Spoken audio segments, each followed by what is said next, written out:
तो जो आज का लेक्चर हम लोग का है वो है कोरिलेशन एंड रिग्रेशन टॉपिक। दोनों टॉपिक हैं, बाउंडेड हैं एक साथ। तो रिग्रेशन हम लोग कल या परसों में करेंगे। आज हम लोग कोरिलेशन पे वर्क कर रहे हैं। क्या है, कैसे है, क्या यूज है इसका, क्या फॉर्मूले हैं, ये सब पे हम डिस्कस करते हैं धीरे धीरे धीरे। ठीक है, चलिए। तो सबसे पहले कोरिलेशन वर्ड, नाम से पता चल रहा है कोरिलेशन, कुछ रिलेशन की बात कर रहा है हम लोगों की। थोड़ा मैं पीछे चलता हूं और हम लोग के पास मेजर ऑफ सेंट्रल टेंडेंसी था, स्क्यूनेस था, कर्टोसिस था, ये सब चीजें थी आपके पास। लेकिन वो सब चीजें क्या कर रही थी, किसी भी डेटा को ऑब्वियसली इस पे एनालाइज करने के लिए हम लोग यूज कर रहे थे कौन सा डेटा कैसा है, उसकी स्क्यूनेस कैसी है, मतलब पूरी प्रॉपर्टी चेक कर रहे थे हम लोग राइट। लेकिन आप लोगों ने देखा कि उन सब चीजों में जो वेरिएबल था वो एक ही था, जो वेरिएबल था वो एक ही था। जैसे नंबर ऑफ स्टूडेंट्स उसके मार्क्स के साथ, यानी कि जो मार्क्स हैं, नंबर ऑफ स्टूडेंट्स और मार्क्स, यानी कि एक फ्रीक्वेंसी थी, बाकी एक एक्स था। इन सभी चीजों में चाहे आप लोग कर्टोसिस ले लो, स्क्यूनेस ले लो, या मीन मीडियन मोड ले लो, इन सब में एक एक्स होता था और एक एफ होता था, यानी दूसरा वेरिएबल नहीं होता था, दूसरा वेरिएबल नहीं होता था। लेकिन एक चीज ये बहुत इंटरेस्टिंग हो जाती है कि अगर दो वेरिएबल हों, उनके बीच में बात आ जाए रिलेशन वगैरह फाइंड आउट करने की, तो क्या होगा। तो ये सब चीज कॉन्सेप्ट आया कोरिलेशन में। ध्यान रखिए, अभी तक जो हम पढ़ रहे थे वो पढ़ रहे थे वन वेरिएबल में, ठीक है, यूनिवेरिएट। और अब हम लोग पढ़ेंगे डबल में, ट्रिपल में, यानी अब आपके पास एक से ज्यादा होने वाले हैं। यानी अभी तक हम लोग ने स्क्यूनेस, स्टैंडर्ड टेंडेंसी वगैरह में एक वेरिएबल यूज कर रहे थे यूनिवेरिएट में। लेकिन अब क्या होगा कि अब एक से ज्यादा मीन्स 2 या 2 से ज्यादा भी अगर रिलेशंस होते हैं तो ये भी बहुत ज्यादा इंपॉर्टेंट पार्ट हो जाता है, तो ये भी काफी इंपॉर्टेंट होता है। ठीक है, अब इसी का हम लोग यूज करेंगे, क्या देखेंगे कि क्या दो वेरिएबल, जैसे एक दो एग्जांपल लेता हूं तो आपको बहुत अच्छे से समझ में आ जाएगा। जैसे सपोज डिमांड है किसी भी चीज की, डिमांड और उसका प्राइस। आप उसका प्राइस को ना हाई कर दीजिए तो डिमांड वाला वेरिएबल अपने आप ही लो हो जाएगा। प्राइस को आप लोग डाउन कर दीजिए तो डिमांड उसकी बढ़ने लगेगी। 2-4 केसों में आपने देखा, जियो में स्टार्टिंग में प्राइस 0 कर दिया, फ्री कर दिया, डिमांड बहुत ज्यादा हो गई, अब धीरे धीरे धीरे सेंटर में आ गए सब लोग, बराबर से हो गई लगभग। ठीक है, ऐसी बहुत सी चीजें हैं, डिमांड और सप्लाई। ठीक है, सप्लाई वाला सिस्टम भी है कि सप्लाई कैसे हो रही है। एक दो एग्जाम्पल लेता हूँ हार्ड वर्क पे। आप लोग के मार्क्स और हार्ड वर्क जैसे जैसे बढ़ेगा आपके मार्क्स भी बढ़ेंगे, यानी कहीं ना कहीं दोनों वेरिएबल के बीच में कोई ना कोई रिलेशन है। और जनरल लाइफ में हर एक इनमें होता ही होता है जनरली। अगर कोई दो वेरिएबल के बीच में कोई रिलेशन नहीं है तो फिर वो जीरो रिलेशन होता है। इसको आर से डिनोट करते हैं, कोरिलेशन को आर से, आर इक्वल टू 0, यानी उन दोनों के बीच में कोई रिलेशन नहीं है। एक दो एग्जाम्पल और इस लेफ्ट राइट अपनी लाइफ के आप लोग ले सकते हैं। ठीक है, हार्ड वर्क से हो गया। कुछ लोग कहते हैं कि मॉर्निंग में स्टडी करने से मार्क बहुत अच्छे आते हैं, कुछ लोग नाइट में स्टडी करते हैं। ये सब अपने फंडे हैं, लेकिन अगर आप पूरा सर्वे करोगे, रिसर्च लेवल पे जाओगे तो फिर फाइंड कर सकते हैं कि ये वाले ज्यादा अच्छे हैं, ये वाले नहीं है। ठीक है, पुराने सब लोग तो सबको पता है मॉर्निंग में ही बोलते हैं, मॉर्निंग अच्छा भी है। ठीक, इसी टाइप के बहुत से, जैसे आप लोग देखा होगा, जो किसान होता है वो वेट करता है कि जब बारिश होगी, रेन होने पर, तो उसकी जो भी उसने बोया हुआ है फसल वगैरह, वो डिपेंड करती है रेन पर, कितना बारिश होने वाली है। तो बारिश और उसके फसल में बहुत रिलेशन होता है, वो कितना है। ये सब चीजें हैं। आप लोग लेक्चर में प्रेजेंट रहोगे और सुनोगे, उसका आपके मार्क्स पे कितना लेना देना है। आप लोग असाइनमेंट जो मैंने दिए थे उसके जो ग्रेड थे, आप लोग पूछ रहे थे सर उस ग्रेड का हमारे इंटरनल पर कोई इफेक्ट है क्या, यानी वो पूछना ये चाह रहे थे कि इंटरनल मार्क्स का ग्रेड से क्या लेना देना है, आर की वैल्यू कितनी है। अगर मैं कहता आर की वैल्यू 0 है, आप लोग खुश हो जाते हैं, कोई मतलब नहीं है, यानी असाइनमेंट दो या मत दो, ग्रेड से कोई मतलब नहीं इंटरनल का। लेकिन ऐसा है नहीं वैसे, तो यानी आर डिपेंड करता है, आर की वैल्यू 2 वेरिएबल, 3 वेरिएबल, 4 वेरिएबल के बीच में क्या है। हम लोग 2 वेरिएबल्स स्टडी करेंगे, बाकी हम लोग का डायरेक्टली इनडायरेक्टली हमारे यहाँ नहीं है, तो 2 में हम लोग करेंगे। तो ये हुआ कोरिलेशन। आप लोग समझ गए होंगे, कोई बड़ा काम नहीं है, ठीक है। ये सब चीज़ मैंने समझाने की कोशिश की है, पर एग्जाम्पल लेफ्ट या राइट हो गए, मैंने सिंपल लैंग्वेज में बताने की कोशिश की है। बाकी ये मार्केट ब्रोकर की मैंने एग्जाम्पल दे दी है, अदरवाइज सिंपल लैंग्वेज में आप समझ गए होंगे कैसे कैसे ये क्रॉप फर्टिलाइजर का था। आप लोग ने देखा होगा कि जो फार्मर होता है वो भी फर्टिलाइजर वगैरह यूज करता है, तो क्या उसका यूज करने से उसकी इनकम बढ़ती है कि नहीं। आप लोग भी बहुत सी चीजें हैं कि आप ऑनलाइन पढ़ रहे हैं, उससे कितना रिलेशन है आपके मार्किंग में, या ऑफलाइन पढ़ रहे हैं तो उसका कितना बेनिफिट है, ये सब चीजें। एक रिसर्च का काम है, इंडिया लेवल पे हो रहा हो शायद, और फिर वो बताएंगे कि ऑनलाइन में कोई प्रॉब्लम नहीं है या ऑनलाइन में ये प्रॉब्लम है वगैरह वगैरह।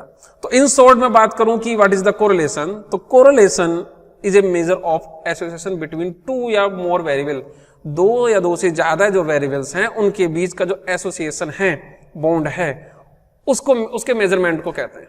अभी तक एक वेरिएबल होता था जनरली, आपने किसी में भी देखा हो, मीन, मीडियन, मोड, एचडी, सब में।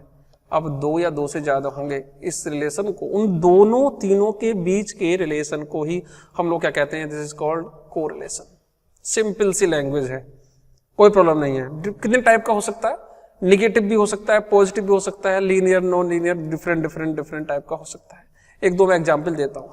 तो कोरिलेशन हमेशा पॉजिटिव हो इसकी गारंटी नहीं है। जैसे मैंने आपसे क्या कहा, आपके हार्ड वर्क और आपके मार्क्स में बीच में रिलेशन है, बिल्कुल ठीक। मैंने कहा अभी आपसे कि डिमांड और सप्लाई वाले में, बिल्कुल ठीक। आप उसका जो प्राइस है वो डाउन कर दोगे तो डिमांड बढ़ जाएगी। ये सब चीज चल रहा है। तो इसमें कुछ पॉजिटिव भी होता है, कुछ नेगेटिव भी होता है। जैसे आप लोग हार्ड वर्क को बढ़ाओगे तो मार्क्स भी बढ़ेंगे, यानी कि ये दोनों एक साथ इंक्रीजिंग मोड में है, ठीक है, इंक्रीजिंग मोड में। और अगर आप लोग एक को डाउन करोगे दूसरा इंक्रीजिंग में हो, इसको नेगेटिव बोलते हैं, नेगेटिव कोरिलेशन बोलते हैं। जैसे एक एग्जांपल लिया था मैंने प्राइस का, प्राइस को आप डाउन करिए, डिमांड अपने आप बढ़ जाएगी, यानी उल्टा भी होता है। ये सब है पॉजिटिव और नेगेटिव। अगर मैं इसको बना के दिखाऊं तो ऐसा कह सकते हैं आप स्केटर डायग्राम पर, पॉजिटिव और नेगेटिव इस टाइप से जा रहा है, नेगेटिव डाउन हो रहा है। इसी टाइप से आप लोगों का लीनियर और नॉन लीनियर होता है। लीनियर और नॉन लीनियर पे आप लोग लीनियरली जा रहे हैं या कर्व के थ्रू जा रहे हैं, या फिर आप लोगों का सिंपल या पार्शियल या मल्टीपल। यहां मैंने आगे से याद रखना, मैं जहां स्टार बना देता हूं जैसे जनरल बुक में होता है, उसका कुछ मीनिंग होता है, तो वो मैंने यहां लिख दिया है। काफी बार ऐसा होता है कि मैं समझा तो बहुत कुछ देता हूं, जब लेकिन आपको पीडीएफ मिलेगी तो पीडीएफ में बहुत कुछ समझना जरूरी है क्या, तो मैं अब स्टार बना के लिख दूंगा कि ये हमारे सिलेबस का पार्ट नहीं है, ठीक है। चलिए, तो ये हमारे सिलेबस का पार्ट नहीं है, लेकिन हल्का सा आइडिया समझ लो। अगर 2 तक बात कहानी खत्म हो जाती है तो ठीक है, लेकिन अगर 3 या 3 से ज्यादा वेरिएबल में स्टडी करनी हो तो फिर ये पार्शियल या मल्टीपल कोरिलेशन होता है। पार्शियल या मल्टीपल, ये थोड़ा ऊपर लेवल की कहानी है, लेकिन हमारे यहाँ है नहीं है तो इसको मैं छोड़ रहा हूँ, लेकिन हल्का सा हिंट मैंने दे दिया, ये बुक में मिलेगा नहीं, ठीक है। पार्शियल या मल्टीपल, ये तब ये 2 से ग्रेटर वेरिएबल्स हो, 3, 4, 5 ऐसे, ठीक है, तब हम लोग का ये करें। चलिए कहानी स्टार्ट करें, अब आगे होता है। अभी तक आपने क्या स्टडी किया कि कोरिलेशन है क्या, कितने टाइप का होता है, ये 2 मार्क्स का आता है। ये थ्योरी जो मैंने पीछे अभी 2 स्लाइड में बताई, ये 2 मार्क्स की होती है, ठीक है। व्हाट इज कोरिलेशन आ गया, तो कोरिलेशन की डेफिनेशन दे दीजिए, छोटी सी एक अपनी लैंग्वेज में दे दीजिए, रटने की कोई जरूरत नहीं है, और प्लस बता दीजिए different type of the correlation we have. Number 1 positive correlation, 1-2 example दे देना अपनी लाइफ के ही, एक नेगेटिव कोरिलेशन दे देना, एक लीनियरली जा रहा है, नॉट लीनियरली जा रहा है, 1-2 एग्जाम्पल दे देंगे, 2 मार्क्स आपको मिल जाने चाहिए। चलिए ठीक, अब आते हैं इसको डिटरमाइन करने के मेथड्स पर। जैसे कि पुराने मेथड्स थे स्क्वेयर्स कर्टोसिस के, डिफरेंट मेथड थे, लेकिन हमारे यहाँ केवल 1 या 2 ही मेथड थे। ऐसे ही यहाँ पर भी करीब 5 to 6 मेथड्स हैं। कौन हमारे सिलेबस में नहीं है, वही मैंने स्टार बना दिया है। आप लोग की पूरी हेल्प की गई है कि पीडीएफ से भी काम चल जाए आप लोगों का, जो कि आपको मिल जाएगा जी। तो जो सिंपल कोरिलेशन है उसको डिटरमाइन करने के कुछ मेथड है। नंबर 1 ग्राफिकल के अंदर 2 और एल्जेब्रिक के अंदर 4। ये 6 फॉर्मूले हैं लगभग। कुछ बुक्स में ये नहीं होता है, मतलब कुल मिला के हमारे सिलेबस में तो ये 2 हैं, बाकी भी मैंने स्टार लगा दिया है इसीलिए कि ये हमारे सिलेबस का पार्ट नहीं है। लेकिन हल्का सा माइंड में हो कि हो क्या रहा है मार्केट में। ऐसा नहीं है कि हम अगर पेट्रोल से गाड़ी चलाते हैं तो डीजल को जानते ही ना हो कि डीजल क्या होता है। डीजल के बारे में भी पता होना चाहिए, और डीजल से चला रहे हैं तो पेट्रोल का भी पता हो, मिट्टी का तेल का भी पता होना चाहिए, मिट्टी का तेल जो क्वेश्चन होता है वो भी क्या है मतलब थोड़ा सा मालूम होना चाहिए। तो ऐसा नहीं कि हम मिट्टी का तेल यूज ही नहीं करेंगे, कभी करते नहीं है, कभी पता तो हो। तो ग्राफिकल में 2 टाइप के आपके मेथड आते हैं, डिस्कस हम नहीं करेंगे लेकिन हाँ होते हैं। और अलजेब्रिक में हमारे पास 2 मेथड है जिसको हम लोग डिस्कस करेंगे। आज मैं करूंगा ये, कल करूंगा ये, कोई प्रॉब्लम नहीं होनी चाहिए वैसे। अब ये बाकी मेथड्स और जो हैं ये हमारे सिलेबस का पार्ट नहीं है, लेकिन हाँ है। तो मैं आज स्टार्ट कर रहा हूं curl Pearson coefficient of correlation. Curl Pearson का नाम पहले भी आपने सुना होगा, ये था स्क्यूनेस और कर्टुसस में, वहां भी कर्ल पियर्सन था। चलिए, तो सबसे पहले curl Pearson coefficient of correlation, obviously इसको डिनोट करते हैं आर से, आर एक्स वाई या आर एक्स कॉमा वाई से। मैं फेयरली लिख देता हूं, क्या बोलते हो? ठीक है। अब इसके फॉर्मूले हैं, उन फॉर्मूले में से आपको जो प्रीफर लगे वो कर दीजिए। नंबर 1, ये डिफरेंट फॉर्मूले हैं, मैं इसको प्रीफर करूंगा। आप इसको भी प्रीफर कर सकते हो, इस वाले को भी कर सकते हो, या इसको कर सकते हो। ये ऑल्टरनेट है सब, इसको तीनों एक ही हैं, बस ये कि कब कौन सा करना है। जैसे सिग्मा है, एसडी निकालना पड़ रहा है यहाँ, अगर एसडी पहले से गिवन है तो इसको लगा लीजिए, अगर एसडी नहीं है, जो कि जनरली होता नहीं है, तो फिर आपको इसको प्रेफर करना है। मैं भी इसी को प्रेफर करूंगा, इनको प्रेफर नहीं करूंगा। लिखने का मेन मोटिव यही है कि आपको मालूम हो हर एक चीज। जब मैं कभी बाद में रिवीजन कराऊंगा तो मैं आपको पॉइंट टू पॉइंट बात करूंगा, अभी मैं पॉइंट टू पॉइंट नहीं कर सकता हूं। अभी पूरा सिलेबस पढ़ाना है, थोड़ा लेफ्ट या राइट भी, तो आपकी क्लास में अच्छे स्टूडेंट बहुत हैं, तो हर एक तरह से समझाने की कोशिश है। नहीं तो इतनी सब ये सब करने का कोई मतलब नहीं था, सीधी सीधी कहानी करता मैं, आर की वैल्यू ये होती है, खत्म कहानी बस। लेकिन मुझे सब चीजों पर थोड़ा फोकस करना है आप लोगों के लिए। बाद में रिवीजन होगा, रिवीजन होने में आप लोग जानते हैं पीपीटी बहुत अच्छी हेल्प करती है हमारी, और एक ही लेक्चर में काफी सिलेबस हमारा रन कर जाएगा। और वैसे बोर्ड पे कराते हैं तो काफी टाइम लग जाता है। चलिए, तो ये हो गया, इसी को हम प्रीफर करेंगे। नंबर 1, इसको लर्न करना एक बार तो करना ही पड़ेगा, उसके बाद कोई प्रॉब्लम नहीं है। N sigma X Y sigma X sigma Y dot dot dot dot. एक फॉर्मूला और होता है, अभी नया कहोगे, नया फिर से आ गया, बेटा बताना तो पड़ेगा ही ना, क्योंकि आप उसको यूज करो या ना करो, मत करना, छोड़ देना। मैं बता रहा हूं कि हाँ वैसा भी होता है। अब वो कौन सा फॉर्मूला है? जब आप मीन निकालते थे तो मीन निकालने के डिफरेंट फॉर्मूले थे, summation F x upon summation F. लेकिन एक ए प्लस समेशन भी होता था, शॉर्टकट मेथड, एच से डिवाइड कर देते थे आप लोग, कुछ स्टूडेंट प्रेफर करते हैं उसको, मतलब ऐसा भी है शॉर्टकट से भी। तो शॉर्टकट फॉर्मूला होता है ये वाला, सेम होता है, याद करने ज्यादा हेडक नहीं है। देखो जरा, यहां देखो जरा, इसको देखना, सेम है कि नहीं है? बिल्कुल सेम है, वह यू हो गया है। जहां एक्स था उसकी जगह एक्स को यू कह दिया है और वाई को वी कह दिया है, सेम।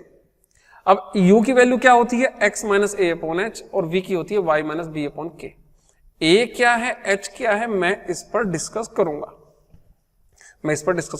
चलिए, यानी कुल मिला के एक फॉर्मूला और भी है। हाँ, लेकिन अगर आप इसको छोड़ दें तो भी कोई बड़ी बात नहीं है। अब आप में से कुछ ये कह सकते हैं कि क्या कहीं पर मेंशन होके आएगा कि इसी वाले मेथड से करिए? पिछले 8-10 साल का रिकॉर्ड है, एक बार पूछा है लगभग कि इस मेथड से कर लीजिए, एक बार। लेकिन ऐसा नहीं है कि आ ही जाएगा या आता है, ऐसा नहीं। आप इसको छोड़ सकते हैं, कोई प्रॉब्लम नहीं है, ठीक है। लेकिन कर लेंगे तो बहुत ही अच्छा है, क्योंकि एक एक चीज के 2-2, 3-3 मेथड है। लेकिन मैं कराऊंगा, मेरा काम है कराना। मैं इसीलिए कह रहा हूं कि जब रिवीजन करेंगे तो मैं पॉइंट टू पॉइंट बात करूंगा। अभी मैं एक एवरेज स्टूडेंट से लेके टॉप लेवल तक हर एक स्टूडेंट की तरह कोई मेरी क्लास में है, मैं सबको लेके चल रहा हूं। बाद में जब आप रिवीजन आएंगे या केवल रिमेडियल वाले बच्चे आएंगे तो फिर मैं आपको उस टाइप से बात करूंगा कि आपको केवल ये पढ़ना है, ये नहीं पढ़ना। अभी आप धीरे धीरे सबको लेके चलिए। चलिए, अब आते हैं हम लोग कुछ एग्जाम्पल पर। ये है example, find the coefficient of correlation between this data. आप यू से कर दीजिए या विदाउट यू कर दीजिए, 2 फॉर्मूले हैं ना हमारे पास। मैंने कहा आपको मैं इसको प्रीफर करूंगा, इन दोनों को नहीं करूंगा, ठीक है। आप कहोगे ये क्यों लिखाया है, क्यों? फिर बेटा लिखा है इसलिए, सपोज 2 मार्क्स में क्वेश्चन आ गया जिसमें सिग्मा भी दे रखा है और ये भी दे रखा है, तो डायरेक्ट वैल्यू तो रख सको। इसमें सिग्मा नाम की कोई चीज ही नहीं है, तो आप परेशान हो जाओगे, कहोगे सर सिग्मा दे रखा है, आर कैसे निकालें? तो सिग्मा दी हुई वैल्यू को भी आर निकल जाता है, 2 मार्क्स में कभी कभी आया है। और अगर डेटा गिवन होगा तो डेटा से ये कभी मत निकालो। सिग्मा क्यों निकालेंगे? सिग्मा निकालने में बहुत टाइम लग जाएगा, तो डायरेक्ट हम ये निकालेंगे। चलिए आगे आते हैं। तो find the coefficient of correlation between the value X and Y, बिल्कुल ठीक। सबसे पहले तो ऑब्वियसली कितने हैं, 1 2 3 4 5 6, n की वैल्यू तो 6 हो गई, नंबर 1। और फॉर्मूला आपके सामने होना चाहिए, लेफ्ट राइट कहीं रफ पे लिख लो या माइंड में होना चाहिए कि हाँ फॉर्मूले में n summation x y minus summation x summation y upon root of, ये सब चीज डेटा आपके सामने होना चाहिए। मैं स्क्रीन पे लिख देता हूँ क्योंकि इजी हो जाएगा। ये आगे फॉर्मूला 2-3 बार क्वेश्चंस को करोगे ये रट जाएगा धीरे धीरे। अब मैं स्टार्टिंग डेज से ही कहता हुआ आ रहा हूं, फॉर्मूला अगर लर्न है तो क्वेश्चंस कंप्लीट हो चुका है, समझ लीजिए, क्योंकि इसके बाद टेबल बनती है और टेबल बनाना पहले दिन से हम लोग कर रहे हैं। तो इसके अकॉर्डिंग जरा ध्यान से देखें जरा इसको। तो सबसे पहले x नाम का कॉलम, y नाम का कॉलम, उसके बाद x और y नाम का कॉलम, उसके बाद x स्क्वायर नाम का कॉलम, उसके बाद y स्क्वायर नाम का कॉलम, ये बन जाएगा। फेयरली कर देता हूं मैं, कोई बात नहीं, बताइए। उसके बाद ये सब डेटा x की वैल्यू 1 3 5 7 8 10 और y की value 8 12 15 17 dot dot dot dot dot, x का स्क्वायर करिए, ये करिए, वो करिए, सब फटाफट कर लीजिए। मैंने शॉर्ट में कर दिया क्योंकि ये बच्चों का काम है। अब मैं मल्टीप्लाई करने लगूंगा तो बहुत टाइम लग जाएगा, ये आप कर लें। मेरा काम है आपको हो क्या रहा है क्वेश्चन को समझाना। तो वैल्यू रख दीजिए आप, ठीक है। अब इसको वैल्यू ये सब उठाइए, एक्स स्क्वायर की वैल्यू यहाँ रख दीजिए, वाई स्क्वायर की वैल्यू यहाँ रख दीजिए, एक्स वाई की वैल्यू यहाँ रख दीजिए, ये सब रख दीजिए। रखने के बाद आंसर आ गया, ये यही आंसर है। अब मैंने आपको कैलसी ऑपरेट करना सिखा दिया था, ठीक है। नहीं सीख पाए तो मैं आपको फिर से छोटा सा हिंट दे रहा हूं कि आप अपने कैलसी से भी डायरेक्ट आंसर दे सकते हैं। ये सब आंसर, ये सब आंसर, ये सब आंसर, ये सब आंसर दे सकते हैं। कैसे? नंबर 1, अपने कैलसी को ऑन करें और इसकी मेमोरी को डिलीट कर दें। नंबर वन मेमोरी को डिलीट करना बहुत जरूरी है इस मेथड्स में। तो उसके लिए आप लोग क्या यूज करेंगे, मैं आगे आता हूं जरा 69 जी, ये आपके पास कैलसी आप लोगों का है। इसमें मोड होता है और शिफ्ट होता है। तो मोड प्रेस करेंगे और शिफ्ट प्रेस करेंगे, ठीक है। सॉरी, पहले शिफ्ट प्रेस करेंगे फिर मोड करेंगे। चलिए करिए, शिफ्ट और मोड। आपकी स्क्रीन पे ये 3 चीजें आ जाएंगी। पहला वाला MSC1 या MC1, मोड और ऑल। आप चाहो तो ऑल कर लीजिए, सारा डेटा उड़ जाएगा, सब चीज रिसेट हो जाएगा। तो पहली बार तो सब डेटा उड़ा दो चाहो तो, नहीं तो फर्स्ट को प्रीफर करो, फर्स्ट को। 3, मैं 3 कर रहा हूं पहली बार, बाद में नहीं करूंगा। हो गया। फिर आप लोग क्या करेंगे, कर क्या रहे हैं हम लोग, R फाइंड आउट करने के लिए कर रहे हैं सब। R फाइंड आउट करने के लिए आप इस मोड को प्रेस कीजिए कुछ टाइम्स। कितने टाइम्स बताता हूं। अगर इस टाइप का कैलसी है 100 ms या 100 से थोड़ा ऊपर, 991 में भी यही है, 1 2 टाइम्स प्रेस कीजिए, आपकी स्क्रीन पे ये आ जाएगा। इसको आप लोग क्या करेंगे, रिग्रेशन ऑप्शन पे क्लिक कीजिए। नंबर 1 मोड पे जाइए, मोड पे जाके तब तक वेट कीजिए जब तक रिग्रेशन ना आ जाए।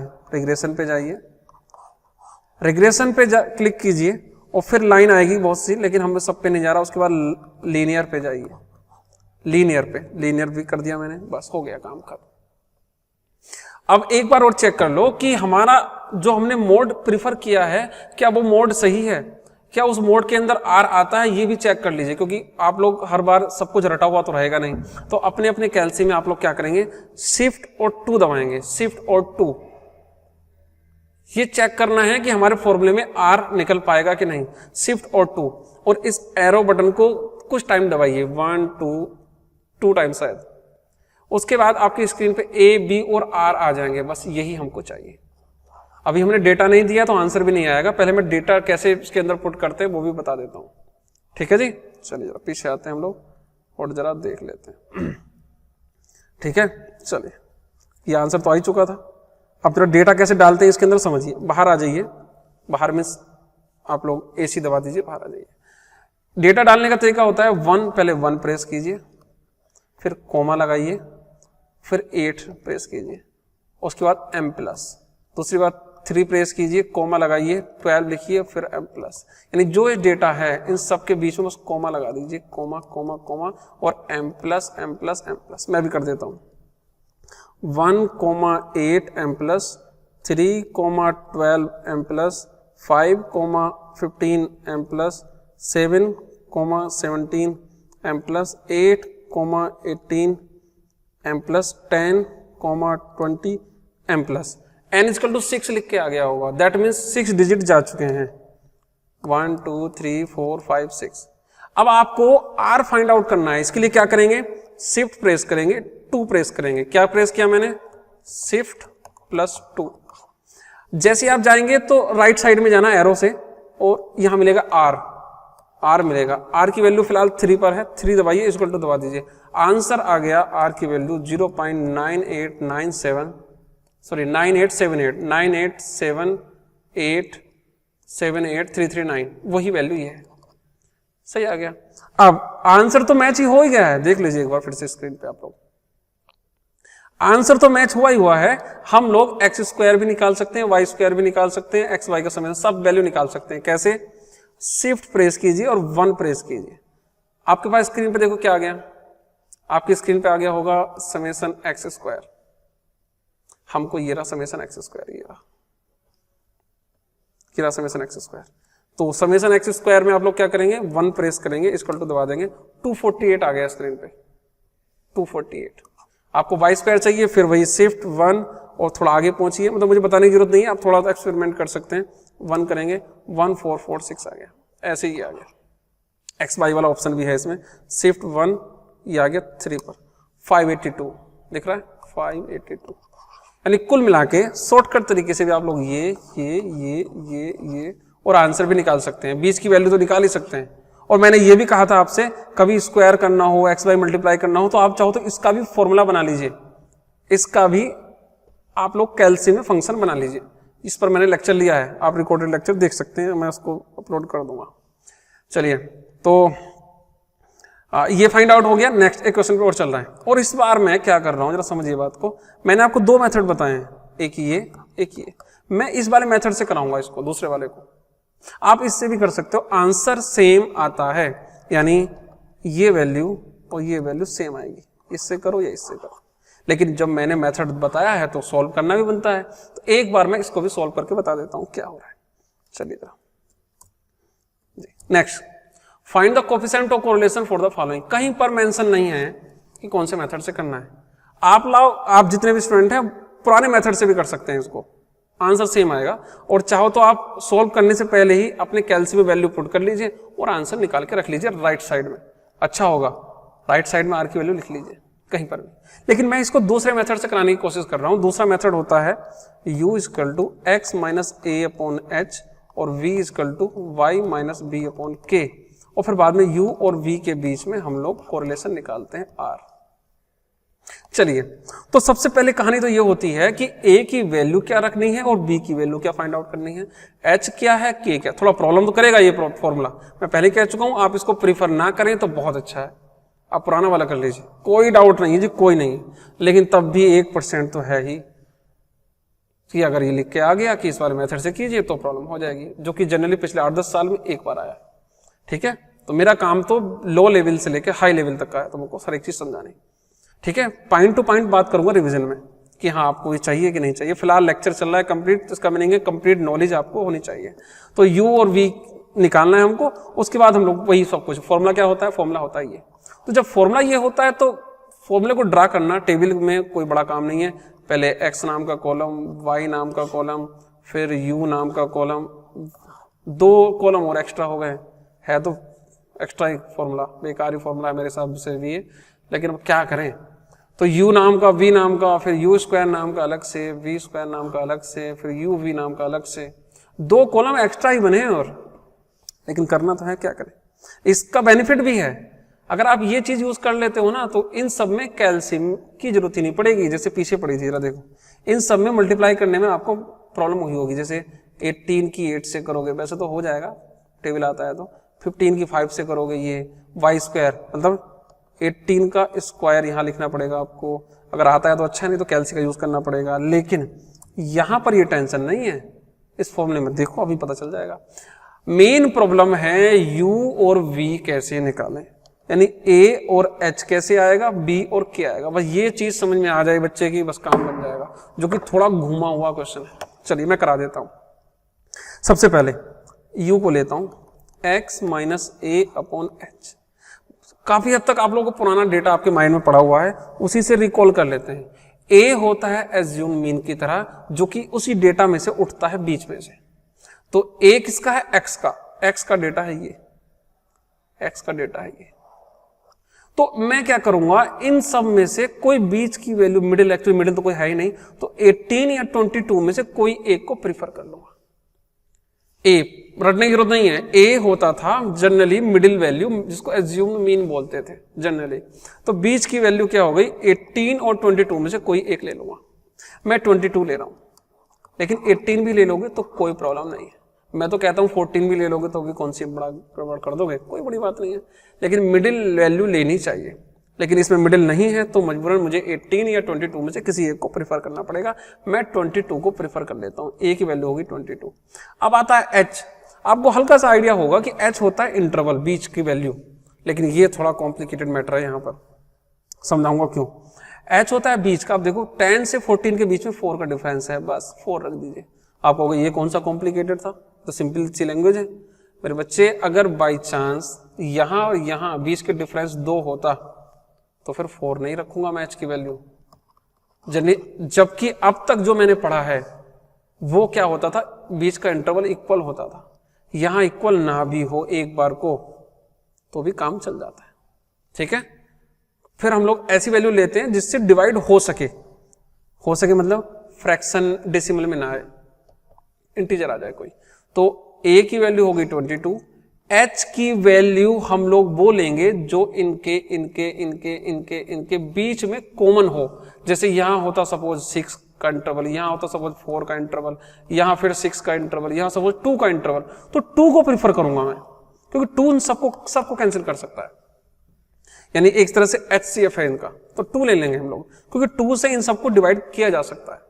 जब आप सोल्व करोगे ना आपको खुद समझ में आ जाएगा। आप अपने मन की करना चाहते हो, आप 6 ही लेना चाह रहे हो ना, अभी पता चल जाएगा आपको 6 लेने से क्या लॉस होगा। ये सब चीजें तभी आती है जब ठोकर लगती है, कुछ चीजें सर के ऊपर चली जाएंगी। आप चाहो तो लेके देख लेना, 5 लेके देख लेना, यहाँ पे आप फ्री हैं, जो मन करे। अगर कुछ समझ में ना आए कुछ भी तो 1 ले लो, सबसे अच्छा है, क्योंकि U और V का काम भी हो जाएगा, और H के कुछ समझ में ना आए तो 1 ले लो, कोई टेंशन नहीं है यहां पर। लेकिन मीन मीडियन मोड जब लेते थे, वहां जो H होता था या I बोलते थे, वो इंटरवल को ही कहते थे। वहां और यहां में डिफरेंस है बहुत कुछ। चलिए, तो ये कहानी तो खत्म हो गई। अब B की कहानी आती है। B होगा इनके बीच का, मिडिल का, लगभग मिडिल का। और लेकिन ये असेंडिंग डिसेंडिंग ऑर्डर में नहीं है, पहले मैं असेंडिंग में कर देता हूं। तो 6 पहले आएगा, 12 बाद में आएगा, 18 आएगा, 24 आएगा, 30 आएगा, 36 आएगा। इनके बीच में लगभग 18 है या 24 है, मैं 24 को प्रीफर कर लेता हूं, कोई प्रॉब्लम नहीं, कोई भी ले लीजिए। रही बात के की, के होता है बीच का इंटरवल, ये 6 है, ये भी 6 है, ये भी 6 है, लगभग 6 है, ठीक है। अगर 6 है तो क्यों ना 6 ही ले लूं, लेकिन मैं फिर कह चुका हूं अगर यहां 6 होता, यहां 3 होता, यहां 6 होता, यहां 3 होता, तो 3 को प्रीफर करूंगा, क्योंकि 6 से डिवाइड नहीं होगा। आप कहोगे कैसे नहीं होगा, क्योंकि अभी आपको दिख नहीं रहा है, अभी दिखेगा इसके बाद। चलिए आगे बढ़ते हैं। अब मैं क्या कर रहा हूं, इसके अकॉर्डिंग पहले मैं बता देता हूं मैंने क्या क्या वैल्यू ली। मैंने ले ली ये 22 ले ली, 24 ले ली, 4 ले ली, 6 ले ली। अगर मैं 6 ना लेके यहाँ पे 7 ले लेता या 4 की जगह 5 ले लेता तो क्या होता, देखेंगे। तो सबसे पहले टेबल बनाइए, x नाम का, y नाम का, डॉट डॉट डॉट, x नाम, y नाम, u v, ये सब बना लिए, डेटा रख दीजिए, काम खत्म। एक ही बार में कर रहा हूं। अब आप देखो, अगर आपने डिवाइड करके u और v ले लिया तो u स्क्वायर करने में आपको कैलसी की कोई जरूरत नहीं है। 3 3 9 होते हैं, 2 2 4 होते हैं। तो ये मेथड भी बहुत सही होता है। कुछ जरूरी नहीं है कि वो कहे तभी आप इसको लगाओ, आप अपनी मर्जी से भी लगा सकते हो। विदाउट कैलसी फटाफट आंसर आ जाता है, मतलब ठीक है, अच्छा मेथड है। इस मेथड की प्रॉब्लम यही है, आंसर तो आप कैलसी से निकाल सकते हो, ये चीज कैलसी से नहीं निकाल सकते, क्योंकि आपने चेंज कर दिए थे ना ये दोनों, तो मुश्किल हो जाएगी, ठीक है। या फिर आपको u और v ये दोनों देने पड़ेंगे, तब जाके ये आंसर आएगा, ठीक है। इतना होच पोच मत करना आप लोग। चलिए ठीक, अगर बाई चांस आप लोग h की वैल्यू उस कुछ और दे देते u की वैल्यू में, तो x की वैल्यू थी 10 माइनस a की वैल्यू 22, यहां से ले लो 10 माइनस 22 अपॉन कितना था h की वैल्यू 4, तो ये हो गया माइनस के 12 अपॉन 4 से काटा तो -3 आ गया। लेकिन अगर 5 होता तो -12 अपॉन 5, बस यहीं से कहानी खत्म हो जाती। अगर कभी आपको लगे कि डिवाइड नहीं हो रहा है तो hand to hand mind change कर लेता, 4 की जगह कुछ और रख लेना, अगर कहीं प्रॉब्लम आती है, और कुछ ना हाथ लगे तो 1 ले लेना, सब काम कहानी खत्म कर देगा, ये 1 ले लेना। चलिए बस इतनी सी स्टोरी थी, ये सब वैल्यू रख दी, इसको सॉल्व कर दिया, सॉल्व किया तो ये आ गया 0.6। आप कैलसी से भी करेंगे इसको, विदाउट कैलसी तो करना ही करना है, लेकिन कैलसी से करने का बेनिफिट ये है कि आपको मिनटों सेकंडों में आंसर पता चल जाएगा। चलिए आप लोग भी कीजिए, मैं भी कर लेता हूँ, 2 मिनट और ले लेता हूँ, ठीक है। 0.6 आता है कि नहीं। सबसे पहले आपने जो काम किया था उसको डिलीट करना है, याद रखिए, अगर डिलीट नहीं किया तो उसको इसके डेटा को मर्ज कर देगा, आंसर भी गलत आएगा। तो या तो रीसेट कीजिए, लेकिन मैंने आपसे कहा रीसेट कुछ जरूरी नहीं है, अभी मेमोरी डिलीट कीजिए। तो शिफ्ट मोड और 1, मैंने मेमोरी डिलीट कर दी बस। अब फटाफट, इतना टाइम नहीं लगेगा। 10, 18, 14, 12, 18, 24 m प्लस साथ में 22, 6 m plus 26, 30 m plus 30, 36 m plus. होगी कहानी। इसको करिए शिफ्ट, इसको कीजिए 2, आ जाओ भाई, कहाँ गया, शिफ्ट 2 और R3 0.6। इतना टाइम लगता है, थोड़ी स्पीड बनाओगे और भी हो जाएगा। 0.6 बिल्कुल ठीक आंसर, वेरी गुड। इस टाइप से हमने कोरिलेशन एंड किया है, लेकिन कोरिलेशन में 2 पार्ट थे, कौन कौन से, फिर से दिखा दूं। कल्पिटेशन कोफिशिएंट, एक है रैंक कोरिलेशन, इसको हम लोग कल डिस्कस करेंगे दूसरे लेक्चर में। उसके बाद रिग्रेशन पे आएंगे, तो 2 लेक्चर कोरिलेशन में, 2 लेक्चर रिग्रेशन में, 4 लेक्चर में ये कंप्लीट हो जाएगा टॉपिक, यूनिट खत्म जाएगी खत्म। चलिए तो आज के लिए इतना ही, कोई भी डाउट है आप मुझसे पूछ सकते हैं, बाकी लेक्चर हो गया खत्म।